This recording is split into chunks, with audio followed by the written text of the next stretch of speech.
Chapter 5 The Wolverines.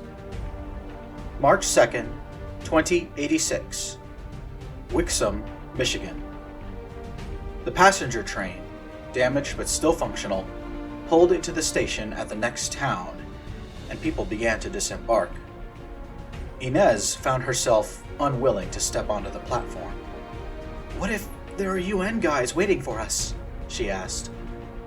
Sarah Roberts and Jay Lansing both shook their heads. "We're outside UN territory now," Sarah told her. "No blueheads for miles." She was right. Inez and Cassandra stepped onto an uncontrolled platform. There were no guards, soldiers, or even police here. Just people getting on and off the train before it pulled away. The individuals who claimed to be Wolverines signaled Inez and Cassandra to follow them.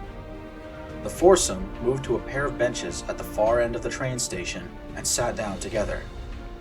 After a moment, the train departed with a rumble, leaving Inez and her rescuers free to talk. "First of all, I need to know how the hell you know about us," Jay began. "We've been...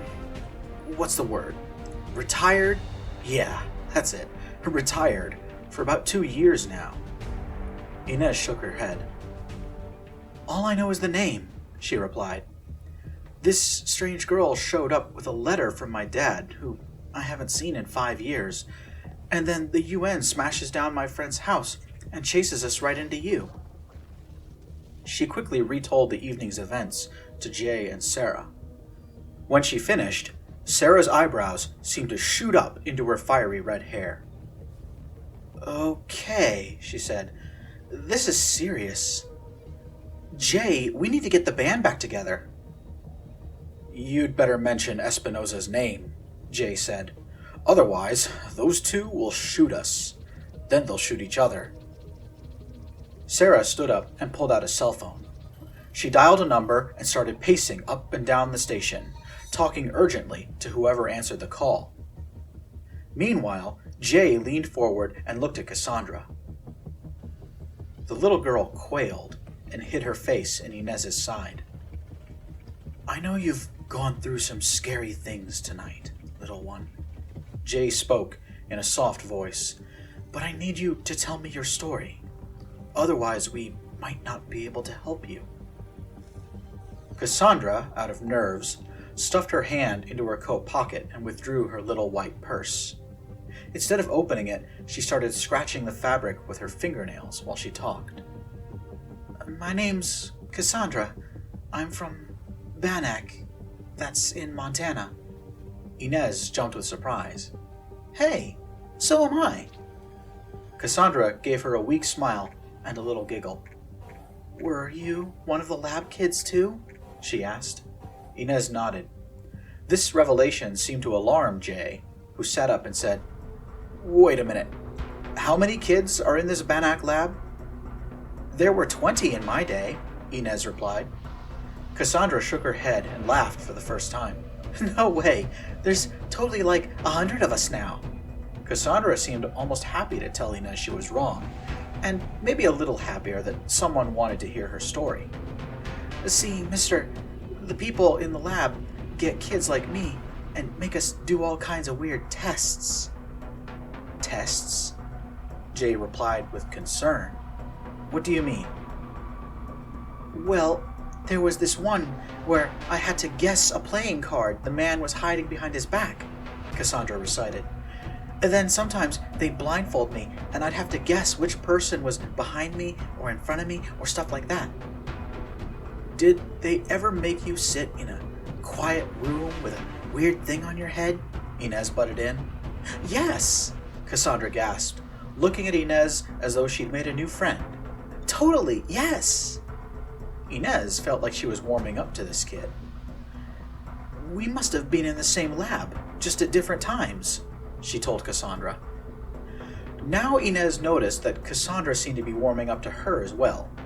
The little girl snaked her hand around Inez's middle and squeezed her in a one-armed hug. "So we're like lab buddies," Cassandra insisted.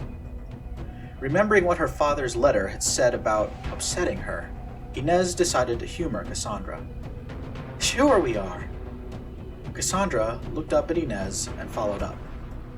And did they make you take those weird pills, too? Pause. Inez recoiled just a little. Some of the color went out of Jay's face. Pills? Inez asked. What pills? Cassandra reached down and opened her purse. She withdrew a small plastic bottle with a white label on it. Moving as though she'd done this 1,000 times before, Cassandra unscrewed the cap and deposited a single pill into her palm. It was a red capsule, the type meant to be swallowed with water. Inez shook her head. No, never seen those before. Why were they making you take them? Cassandra put the pill back in its bottle and screwed the cap on. I'm sick, she said. Professor Espinosa says I have to take one pill every morning, or else I start feeling bad again. Inez had 1,000 questions, and judging from the way he was shifting in his seat, so did Jay. But one query in particular held her attention fast. How do you know my dad? Inez said. Professor Espinosa, I mean. He was in charge of my case, Cassandra said. As long as I can remember, he was always there. Inez frowned. If Cassandra had always been at Bannack, then Inez should have remembered seeing her somewhere. She cast about her memory, searching all of her recollections for a pale, green-eyed girl with long black hair. But there wasn't one. As far as she could remember, Inez had never met Cassandra during her early years at Bannack. Yet they were both in that underground lab at roughly the same time. Inez wanted to press Cassandra some more, but that was when Sarah came back and put her phone in Jay's hand. Talk to her! Sarah's voice was full of anger. Jay raised the phone to his ear and said, This is Jay. At once, he held the phone away from his head as an angry woman's voice shrieked, Fuck you, Lansing! I hope you die in a filthy ditch! I hope maggots eat your face! Piper! Jay raised his voice. This is for Espinosa! His daughter is right here! The angry woman on the other end of the line fell silent. She was thinking. Is Ridge gonna be there? She asked. Inez startled. She knew that name. Well, yes, Jay said. He's lived here his whole life. He knows the forest and the wetlands better than any of us, and we'll need him to get to Aeneas. There was another pause. Finally, the woman on the other end relented. I'll come, but if Ridge says one word to me, I'll slit his throat. Same for Roberts. Jay hung up the phone. Then he looked back at Inez and Cassandra. Well, ladies, I'm not sure if you've figured it out yet, but you've both been dragged into something a lot bigger than yourselves. You don't say. Inez folded her arms and grumbled. I think I figured that out when the UN smashed up my friend's house and almost killed me. Jay shook his head and smiled weakly.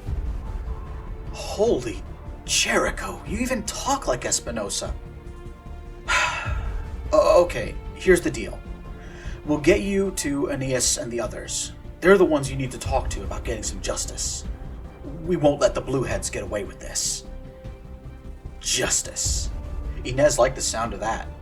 She desperately hoped all of Opal's family escaped unharmed from today's encounter. But if any of the Anwards had gotten hurt, Inez would find one of those UN soldiers and beat him over the head with his own blue helmet. Sarah, Jay, Cassandra, and Inez gathered themselves up to leave the station when Inez remembered something and asked, Hold up, Lansing. How do you know my dad? Jay gave Inez a knowing smile. He's on our side. Has been for about a year. Our side of what? Of the war. Jay steered everyone out of the train station and into downtown Wixom, a rundown city that had never recovered from the devastation of the Second Hyperspace War. The streets were cratered and holed, while several buildings were either vacant or burned out. In the dim light of the moon, Inez was certain that she also saw battle damage on some of the storefronts. Bullet holes and plasma burns marred the surroundings. She definitely wasn't in Detroit anymore. Turning a crater into a residential neighborhood, Jay started counting the numbers on the houses. "Are we looking for your house?" Cassandra asked. "No, I live in Novi," Jay replied casually. "We're looking for one of the safe houses. We had a lot of them back in the day." "What day?" Inez said. "Why would you need a safe house at all?" Jay put his fingers to his lips as if to say, "Not here," and kept walking. They pressed on for another few minutes until Jay suddenly raised his hand again. This time he pointed to a simple one-story bungalow at the end of the street and said, "There it is." The safe house had an electronic lock on the door. A digital screen and a keypad lit up when the group drew near. Jay looked around to make sure the street was deserted before he typed out the passcode. 070417776. The door swung open and the group moved inside. Lights clicked on, and Inez had to admit the interior of the safe house was far more impressive. There were 3 comfortable-looking bedrooms, a fully stocked kitchen, and 2 walk-in closets with hundreds of different outfits in varying sizes and colors. A computer desk in the living room had 7 drawers, each filled with items of myriad values and purposes. One drawer was filled with neat stacks of money, hundreds of thousands of UN credits and US dollars in neat rows. Another drawer contained everything Inez would need to create a fake UN passport, which might be helpful since her own was left behind in her Detroit apartment. Sitting on the coffee table in the living room was a ruggedized laptop, the kind used by soldiers and space explorers. Inez let out a low whistle. Cassandra giggled and ran into one of the bedrooms, where she started bouncing up and down on a mattress. "What's all this?" Inez asked. "And I guess I should ask, who are you people?" Sarah rolled her eyes. "It's not that impressive, really. We're the Wolverines cell, or just 2 members of it anyway." "Cell?" Inez repeated. "So you're like terrorists or guerrillas then?" "We prefer to be called operatives, if you don't mind," Jay said. "And to answer your question, this is who we are." Jay reached into one of the desk drawers and withdrew a folder. He passed it to Inez, and she looked down to see a circular insignia on the front. A 5-point star rising above the American continent, encircled by the words, "Vigilo Confido." Inez opened the folder and read the cover page. "United States of America, Bureau of Strategic Emergency Command, established 1962. We're part of a highly specialized branch of the United States military," Jay explained. "It's our job to fight back whenever someone comes into our country. It's standard procedure to break us up into cells, keep things decentralized. Anyway, you wanted the Wolverines? You found us. So what's next?" Inez paused to think. "Well, my dad said we needed to take Cassandra to see someone called Inez, but I don't know who that is. You?" Sarah started to reply, but she was interrupted by a noise from the bedroom. With a very loud yawn, Cassandra ran out of energy and collapsed into the bed. Face down, she fell asleep, her head and arms lolling over the side, her long hair draped all the way down to the floor. Looking at the sleeping girl, Inez also yawned. The exertions of the day were finally catching up to her. Jay and Sarah both stood up and opened the door to another bedroom. "We can deal with this after everyone is rested and gets something to eat," Jay said. "Why don't you take this room here and we'll let you get some sleep?" Inez gratefully accepted the offer, and as she stepped through the doorway, she instinctively reached for the lock, only to discover there wasn't one. Groggily, Inez asked about where the 2 operatives were going to sleep. As tired as she was, Inez would strongly prefer to share her bed with someone. I really hate sleeping alone, she confessed. Jay tapped the fingers on his left hand, where a gold wedding ring glittered in the light. I'm a married man, so I can't help you there, he said. Sarah also shook her head. I have to go on watch. Someone's got to open the door for our friends when they get here. Reluctantly, Inez closed the door and collapsed into the twin-sized bed without taking off her clothes or shoes. Just before she passed out, Inez let out a giggle. As far as she could remember, that was the first time in her life where a man had turned down the opportunity to sleep with her. Too bad. She thought Jay was hot. The next morning, Inez was woken by shouting.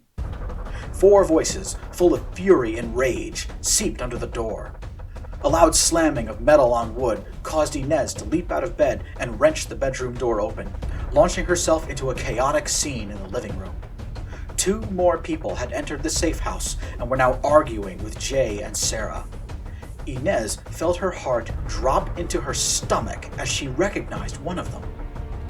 Lawrence? What are you doing here? It was her neighbor, Lawrence Ridge. He was dressed for travel today, wearing a black leather coat over a red shirt and a ball cap that shielded his eyes. When Inez called his name, Lawrence looked around at her, and the angry words died in his throat. Nezzy? He gasped. I didn't think you were really here. Don't call me, Inez started to say, but a sudden explosion of noise from behind Lawrence cut her off. The second newcomer was still looking to pick a fight with Jay and Sarah.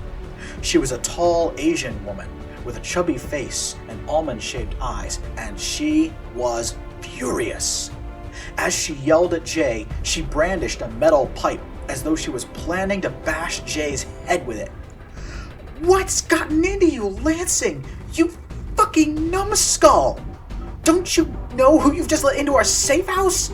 That woman is Freeman's daughter. Did it ever cross your dense mind that she was being watched? If anyone's being watched, it's you, Sarah snapped. I'm surprised the ISO let you off your leash. There was contempt in everyone's voices. Lawrence turned away from Inez and pointed at the Asian woman. He spoke to Jay. I'm not going anywhere or doing anything as long as Russell's here, Lansing. If it wasn't for that kid over there, I would have blown her brains out already. The woman named Russell turned her fury against Lawrence again. You wouldn't even get close to me, bastard! Meanwhile, Cassandra spotted Inez and ran over to her, wrapping her hands around Inez and burying her face in Inez's stomach. I don't know what's going on, Cassandra cried. I'm really scared. Inez only had eyes for Lawrence. She reached forward and grabbed his shoulder. Dude, what are you doing here? Are you a Wolverine too? Lawrence threw up his hands in frustration and anger. Well, what do we do now? Inez told us that she needs to see Aeneas, Jay said. We have to take her and the girl to Alpina. This caused yet another round of arguing. Russell and Lawrence both vetoed the idea instantly, loudly shouting over top of Sarah's argument in favor of it. Cassandra seemed to just shrink into Inez, trying to remove herself from the whole situation, but the Wolverine called Russell had other ideas. She put down her metal bar and approached Inez and Cassandra. Instinctively, both of them took a step back. Russell acknowledged their retreat. Oh, let me guess. You're scared of the scary chink who looks like the Paradox. Get over it! The woman named Russell pushed her way past Inez and grabbed Cassandra's arm. The little girl screamed and resisted as she was dragged into the center of the room. What's so special about this girl? Russell demanded. If the UN wants her so bad, let's just put a bullet in her skull and save ourselves the trouble. At this, everyone started shouting and screaming. Sarah and Inez both grabbed for Cassandra while Lawrence tried to punch Russell in the head. Everybody was cursing and insulting one another. In the middle of it all, Inez noticed that Cassandra was getting hot. In fact, Cassandra's skin was so hot that grabbing onto her was actually painful. Raising her voice, Inez cried out for everyone to just shut up and back up. Somehow, it worked. And good thing, too. Once everybody let go of each other and took a step back, did they notice what was going on. Cassandra fell to her knees, sobbing. She put her hands to her face as though trying to hide, and smoke rose up from her body. The collar of her blouse and waistband of her skirt turned brown and started to emit black smoke. Cassandra's whole body was emitting heat now, as though she'd just been pulled out of an oven. Sweating, Jay fanned his face and gasped, "What's happening? What's she doing?" "I don't know," Cassandra sobbed. "I don't know what's happening. Please make it stop." The little girl was weeping now. Her tears sizzled and vaporized as they ran down her red-hot cheeks. At any moment, it seemed as though Cassandra's clothing would spontaneously combust. Her shoes and belt were already melting from the intense heat. Inez, like Cassandra, was frightened beyond all reason. Desperate and totally unsure how to handle the situation, she knelt down beside Cassandra. She couldn't get close enough to touch her, as the heat coming off the girl was now so intense that Inez's eyebrows were being singed from a few feet away. "I don't know what's going on," Inez said, "but I promise you're going to be just fine, okay? I'm right here. I'm not leaving you. You're going to be okay. It's going to be all right, okay?" Cassandra sniffed. Then she stopped crying. The effect was instantaneous. As soon as Cassandra started to calm down, the temperature in the room fell. Smoke curled around the ceiling, but no more smoke came from Cassandra herself. The searing pain in Inez's skin ebbed away, as she wasn't being burned anymore. About a minute later, everyone breathed a sigh of relief as Inez gingerly put one arm over Cassandra's shoulder. The danger, unexplained as it was now over. The four Wolverines looked around at one another, then down at Cassandra and Inez. Finally, the woman called Russell sat down on the couch and said, "Okay, I've changed my mind. That girl needs to see Inez right now. I'll help however I can." "Yeah," Lawrence agreed. "Me too."